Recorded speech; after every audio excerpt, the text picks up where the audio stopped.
So here I am inside of my GarageBand project, and I have my voice recording from before where I answered that prompt about what I find rewarding about my job. And so I can hit play and I could listen to a little bit of it. For me, teaching is rewarding when, no, I'm not going to listen to it all, but one of the things I want to do is, instead of being in this view here where I'm just in the recorder, I want to go into what's called the timeline view so I can see a little bit more. So when I go up here, this icon right up here, it looks like kind of little bars there. If I click on that, or tap on that rather, I'm going to see here's my audio recording. So when I go ahead and hit play, for me, teaching is rewarding when there's my recording going, I can see where the sound is there. Now switching to this timeline view, there's a lot of different things I can do with this. So for one thing, I can trim it. So when I go to the end of my recording, you're gonna notice that I stopped speaking, but I've got basically some dead air. Finally get it. So I wanna get rid of that. So what I can do is I'm gonna go ahead and bring my playhead to where I stopped speaking, let's say right there.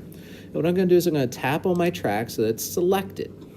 Now you can see that it gets this little outline all around it. And if I go and I tap on it again, once it's selected, I get some options up here. And the one that I want to use is split, kind of like what we had used also in iMovie. Now one of the differences here, you'll see that I get this little down arrow here. It looks like a scissors. I need to tap and drag that down to actually split between the two pieces. Now once I've got my second piece here, here's my dead air. What I'm gonna go ahead and do with that is I'm gonna tap right there on it, and now I'm gonna select delete so that it's gone. So now that I don't have that dead air anymore in there. Now some other things that I can do in this timeline view, all right, I can also select, you can see that this track here, it says audio recorder. Well, if I'm going to interview like a couple different people, or maybe I'm going to have like a question 1, question 2, question 3, if I want to keep track of that for myself, I can do that. I can tap on the track to select it, tap on it again, and when I get these options up here where it says rename, I can change the label where it says audio recorder. Maybe I can just change this to, hey, this was my answer about, teaching being rewarding. So I go ahead with all that, label it as such, and now it's got that part right there for me to help me kind of identify what it is without having to listen to it. Some other things that I can do, I can actually take this track, so when I go to play this, it starts right away with me speaking. For me, teaching is rewarding. So if I want a little bit of maybe, extra space in between there, what I can do is once this is selected, I can tap and drag to move this whole thing over. So that way now, when I start from the very beginning, then when I go and play, I've got a little bit of basically just, silent time until it starts. For me, teaching is rewarding. So maybe I want to add in, something else, some intro music, or I just want to have a little bit of a gap before it is that I start speaking. The other thing that I can do from the timeline here, which is very useful, very important, and this is kind of like what we talked about in iMovie, you don't have to make an audio recording where you record everything in one straight shot. So here I gave my answer about why teaching is rewarding to me.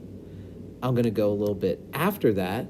I'm going to hit the record button, and then I can start recording something else that I want to say as a part of my podcast or as a part of my product, but I don't have to do it all in one shot. So I've got my playheads right there.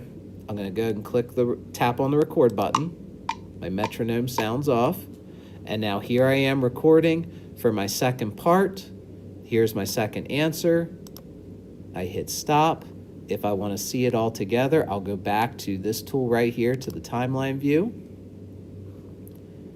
Here was answer 1. Here's answer 2. And then when I would go and play it, I'd be able to play it from the beginning. It would play out, would play my first one. For me, teaching is rewarding. Would keep on going, and would even play through to my second one there as well, so I can keep on going and build my recording from that timeline view. All right, so again, timeline view, when you're here in this area right there, you're going to be tapping on that icon right there. Take you to that timeline view where you can do a whole lot more manipulation and editing.